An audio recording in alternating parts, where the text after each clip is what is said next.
Hello, and welcome once again to Lehto's Law. I'm Steve Lehto, attorney at law in the state of Michigan, where I've been practicing law for 26 years in the fields of consumer protection and lemon law. I often write about the stuff for places like roadandtrack.com, and I've written a few books as well. Today we're going to talk about how most repurchased lemons are not branded as such. Most vehicles that are repurchased because they're lemons are not branded as lemons. So this is a common misconception. I've encountered this many, many times. And most recently, somebody sent me a link to a YouTube video by someone else, and they said, Steve, this guy talks about lemons. You should watch this. The guy wasn't an attorney. He was a car salesman from another state. And in his video, he said, well, if someone's got a vehicle that's almost a lemon, I can contact the manufacturer and get them a better deal on their trade-in because of the fact that when the vehicles get bought back, every lemon gets branded as a lemon, and it knocks the value of the car down so much that the manufacturer will then give us a better trade-in, some wackiness about this. But he made the statement that all vehicles bought back under the lemon law get branded as lemons, and that's absolutely not true. But I've encountered that before in many other places as well, including my own clients. And I've had clients tell me, they say, Steve, this car is a nightmare. I'm so glad to get rid of it. I'm just so glad no one's going to have to deal with this, ever again. And I said, what are you talking about? And the next owner's going to have to deal with it. And they say, well, they can't sell this car, can they? I say, yeah, they can. They say, well, at least they're going to tell the next owner, right? And I say, depends, they might not. And so a lot of people are shocked to learn that there is no title branding for every car in America that gets repurchased under the lemon law. So I've got to explain this a little bit, but like I said, it's a common misconception. I understand why the misconception is there, but we have to make sure this is perfectly clear that you understand that just because you're buying a late model used car and the title's not branded as a lemon, the car still could be a lemon. And here's why. So first of all, just to understand the process, keep in mind that all 50 states have got lemon laws. Now, just because the internet is such a wacky place, I was doing some research this morning on a couple other topics, and I found a website that said specifically, not all 50 states have got lemon laws, but keep in mind, all 50 states have got lemon laws. So I guess they were covering their bases there or something? I don't know. But all 50 states do. And I know that because I wrote a book called The Lemon Law Bible. And in the appendix, I have a list of all 50 states and their lemon laws. So, of course, from the moment I'm saying this word right now to some future date, some state might repeal its lemon law, but right now all 50 do. So there's lemon laws in all 50 states. The laws vary slightly from state to state on how the lemon laws work. Some states say your vehicle can't be repaired after 4 repair attempts or 30 days in the shop, it's a lemon. Some states say 3 repair attempts or 25 days. Those things change, but the mechanism is basically the same. And that is, your vehicle is so defective it can't be repaired. You approach the manufacturer, they say, go take a flying leap. You contact an attorney like myself. We either threaten a lawsuit or file a lawsuit, and then the manufacturer says, fine, we'll buy it back from you. The manufacturer buys the vehicle back from you, even though you bought it from a dealership. And one of the things I've often pointed out to people is that's one of the unusual things about the lemon law, is the manufacturer briefly becomes the titled owner of the vehicle. And when they originally built the vehicle and shipped it to a dealer, it went there with a certificate of origin, which is kind of like a title, but not quite. So anytime a vehicle gets titled to a manufacturer after it's been shipped to its initial owner, you have issues you want to investigate. So the fact that the manufacturer gets the vehicle into their possession is what happens that we need to think about, because then they will take the vehicle and they're going to sell it. Now, people say, Steve, a vehicle that catches fire every time you fire it up, or a vehicle that goes down the road sideways because it's bent in half or whatever, they sell that? I say, yeah, of course they do. Corporations are big behemoths that make money. They don't really worry about how they make money sometimes, and so if they can make money, they'll make money. So they have a car, they're going to sell it. I saw statistics today on the internet that says something with tens of thousands of cars get bought back every year in America. Car companies aren't going to just scrap them, okay? So they sell them, okay? So now what confuses people is people have heard that there are titles out there that are branded as lemons. And the reason many people know this is they've looked at Carfax or a similar vehicle history report company.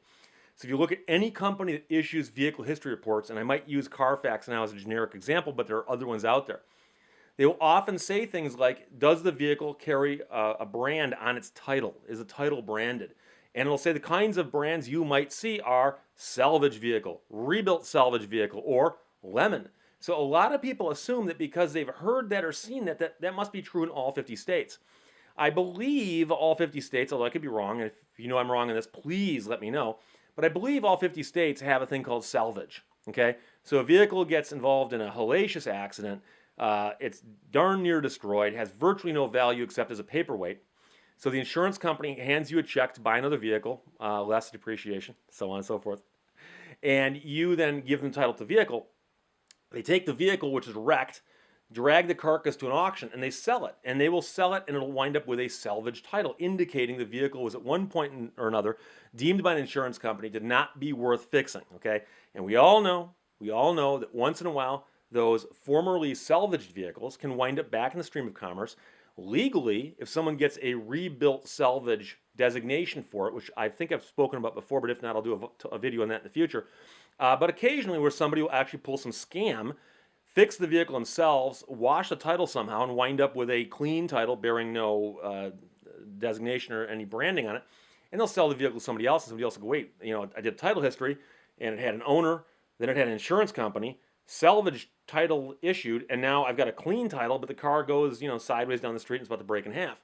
Okay, so those things happen, but people are aware of the fact that there's a lemon brand out there, and they say, well, if a vehicle gets bought back as a lemon, clearly the title's going to get branded.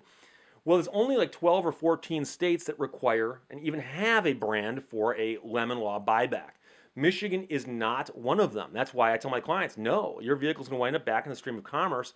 Next week they're going to wash it, wax it, to sell it to somebody else. And so what confuses people is they know this thing exists, but it only exists in 12, 14 states, right around there. I tried to get a list of the states, and I found different lists. So I suspect that there's some that have slightly different degrees or something about how they measure it. But generally speaking, in a state that requires title branding, and it's a minority of states, but in a state that requires title branding, what would happen is the manufacturer buys the vehicle back from the consumer. They get the vehicle, they have the title to it, and they're required to brand the title as a lemon law buyback. Now, most states don't call it lemon law buyback. They call it a manufacturer repurchase or something like that. And it might say automobile manufacturer warranty repurchase. I've seen a bunch of different designations and how they jumble those words around. But they don't use the word lemon because lemon is a colloquial term and it's not actually the official term of the law. And so the manufacturer buys the vehicle back. They get the title, and then they apply for the branded title that says this vehicle is a lemon, and then they take that vehicle and they sell it. Now, hopefully, if that vehicle is then sold to another individual, they're going to look at that and go, oh, here's the title. It says lemon law buyback or equivalent at the top. That's an indication to you that that vehicle is bought back under the lemon law. And whether that's a good thing to buy one of those, we'll talk about in a second. But of course, the problem is that what happens when you take the vehicle with a branded title that says it's a lemon law buyback, and you take it to a state like Michigan and retitle it? Well, the brand will disappear because Michigan does not brand titles, whether they're branded elsewhere or not. If we don't have that brand here, we're not going to put the brand on there. Now, if you bring a salvage vehicle to Michigan, it'll get salvage put on the brand, and that will transfer through because we have a salvage designation here also. But the lemon law buyback designation could drop off if the vehicle simply changes states. I've heard stories of vehicles that were bought back in states by manufacturers in a state where the branding would be required, and that somehow the vehicle winds up going straight to an auction in another state that doesn't require branding, and therefore the brand never gets applied. I don't know that much about that, but I've heard it's possible. But the real point here is that if you're looking at a late model vehicle and you do a Carfax or equivalent on it, you're going to want to look for two things. One is, obviously, has it ever been deemed a lemon law buyback by a branded title? So there will be a designation, and I've seen these before, by the way. I've had someone contact me and say, Steve, I bought a car, pulled a Carfax on it, and there's a thing saying, this vehicle had a branded title at one point in time in another state. And I say, well, did you see the before or after you bought the car? After, which often is the case, which is why you get these before you buy the car. And they say, yeah, but where did the title brand go? And I say, well, it got transferred to a state that doesn't do title branding. So that title brand designation disappeared. And that's what happens is these titles get washed by taking them to other states. As you can imagine, without Carfax, all else being equal, without Carfax or anybody to know, a vehicle with a branded title in one state is worth more money with an unbranded title in another state, okay? If everything else is equal, other than the states. So the point is that the disappearance of the title brand actually helps in some respect if you're trying to sell the car and you don't really care about how scrupulous you are, okay? So the title brands can fall off that way. So first of all, when you're doing a vehicle history report research on your vehicle you're looking into, first thing you want to look at is, number one, is there a flagged title branding issue in the history of the vehicle? Did it ever have a branded title that it doesn't have now? Okay, and you know, again, it was salvage at one point. It could become rebuilt salvage. It should never become totally unbranded, but I've heard of that too. But generally speaking, was there a title that fell off? Be aware of that. But number two, be aware of the fact that they don't actually call it lemon law on the titles. It'll say something like I said, manufacturer repurchase, or automobile manufacturer warranty repurchase, something like that. And there are Carfax reports I've seen, and by other manufacturers also, or other publishers of vehicle history reports, where they'll say something like, vehicle was sold at auction by manufacturer, okay? And then it'll say, but don't worry, vehicles are sold at auction all the time by the manufacturer. But you have to ask yourself, why is the manufacturer selling this vehicle in the first place? Because manufacturers build vehicles at assembly plants, and then they take those vehicles and they ship them to dealerships.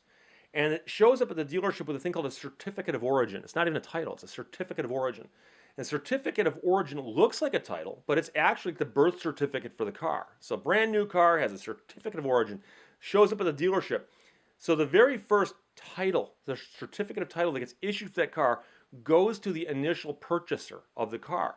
And from that point forward, in most cars' lives, the vehicles are never owned by the manufacturer again. Okay, so if you see a title that says, a title history that says, certificate of origin issued, okay, that's when the car was built, then it goes owner number 1, civilian, owner number 2, civilian, owner number 3, manufacturer. You got to ask yourself, why did the manufacturer jump into the chain of title at this spot? Usually be higher than that. It actually usually be the second owner. So the first owner gets it brand new, vehicle qualifies as a lemon, manufacturer buys it back and becomes a second owner. They then take it to auction and sell it to the third owner. And you wonder if the third owner found out about the lemon law buyback history of the vehicle. Now, I know a little bit about this because I've been doing this for 26 years and I've overseen thousands of lemon law buybacks. And I've spoken to people in the industry.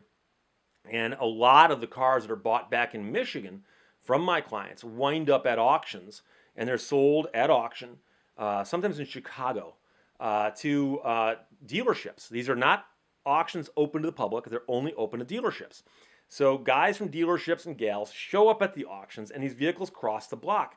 Now, it depends on the manufacturer, but I've also heard from guys who work at the manufacturer who say to me specifically, Steve, when we sell our cars that are bought back from you at these auctions, we disclose, we say this is a lemon law buyback.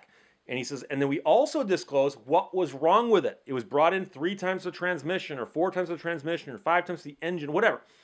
And then they actually have a form, and this is not true of all manufacturers, but I've seen it for, I think, more than one, where they have a form that says, we'll extend the warranty or give you some kind of consideration if you'll be so kind as to get the next civilian owner of the vehicle to sign this document indicating that they are aware that the vehicle they just bought is a lemon law buyback. So they were trying very, very hard to not get any negative publicity by being dragged into this thing where, hey, you know, I got this lemon sold to me, no one told me. If you do a search on lemon law buybacks and being resold into commerce, you can find a couple lawsuits. One involving Chrysler, I think, one involving Ford. I could be wrong about that, but 2 of the big 3 who got sued because the way that their system was set up at one point in time didn't necessarily make sure that the next owner of the vehicle found out about its true history, which is why some states have title branding. The thinking is, vehicle gets bought back under the lemon law, they stamp the title, lemon law buyback. There's no way a future owner couldn't know that unless the car gets sold out of state, okay? So again, that's something you gotta be watching out for. So when you're looking at a vehicle history report, you're looking for 2 things: the obvious flag saying this vehicle had a lemon law branded title at one point or another. Obviously, if it's got that, that's a problem. Number 2, look for repeated repairs. So a lot of warranty repairs do show up on those history reports now. And if you see a vehicle that's been in the shop 3-4 times for the same problem and low mileage, even if it didn't get deemed a lemon, you might not want to buy it, simply because why does it take 4 times to fix something or 3 times to fix something? Okay, that would be a problem to me. But especially if you see several repair attempts and then manufacturer auction, so, manufacturer sold the vehicle at auction, that's an indication to you that, well, they own it. The only reason that they would own it in that space in the title chain is that they probably bought it back under a state lemon law. So again, it's a common misconception that all titles are branded in America to demonstrate a vehicle was bought back under the lemon law. Absolutely not true. In fact, it's a minority of vehicles, and we think it's only about 13 or 14 states that actually brand titles as lemon law buybacks. And by the way, you don't ever want to buy a lemon law buyback. I've debated this topic many times with different people, and I still get questions about it. And someone will say, hey, Steve, I got this great offer to buy this late model car. It's got this weird problem. They bought it back under the lemon law, but they fixed it. And I always say, well, if it was so easy to fix, why'd they buy it back? And then there's always this long pause. Even if they're sending me an email, I can hear the pause. And they say, well, to make the customer happy, I have news for you. Cliche. Many of the people I've spoken to who've got serious problems with their cars come to me and say, Steve, no one seems to care if I'm happy. The manufacturer won't help me. The dealer won't help me. I brought the vehicle in 4 times. They've actually said, we don't know what to do. We cannot fix this. We admit there's a problem. I've had dealerships give my business card to people and say, hey, go ahead and sue us. Call Steve Lehto. They're not going to tell that to somebody with a car that's not defective. Why would they do that? So these cars are defective. If you want to take the risk on it, and I've had people say, well, Steve, the car got bought back because there was a slight rattle in the headliner, and I think I can live with that. And I say, lemon laws in most states, so you only have to buy a vehicle back if it's got a substantial defect. You think the rattle in the headliner was a substantial defect? So how do you even know they're telling you the truth about why it got bought back? So I'd be leery of that. I wouldn't buy a lemon law buyback in a million years unless it was literally penny in the dollar, maybe a nickel on the dollar. Beyond that, and especially if I want a reliable transportation, I would never do it. So keep in mind, most repurchased lemons are not branded as such. Have to touch on one more thing I mentioned last week, that I'm going to give away 25 copies of the Lemon Law Bible as soon as I hit 10,000 subscribers on YouTube. As a result of this big push, we broke 9,100 subscribers recently. We're getting there. A little ways to go, but we're getting there. So please, if you're watching this video and you're not a subscriber, please subscribe. It'll keep you updated on things I talk about here, but also about my upcoming canoe trip, which I'll give you an update on in a week or two. I got some stuff happening on that, especially as the snow is starting to melt outside. Questions or comments, as always, shoot them my way, lehtoslaw.com, LEHTOSLAW.com. I'm on Twitter, at Steve Lehto, at STEVELEHTO. And this show's on iTunes, Stitcher, SoundCloud, Podbean, Google Play, and where you really have to subscribe. And if you do, tell your friends. Subscribe. YouTube. Thanks for watching. Thanks for listening.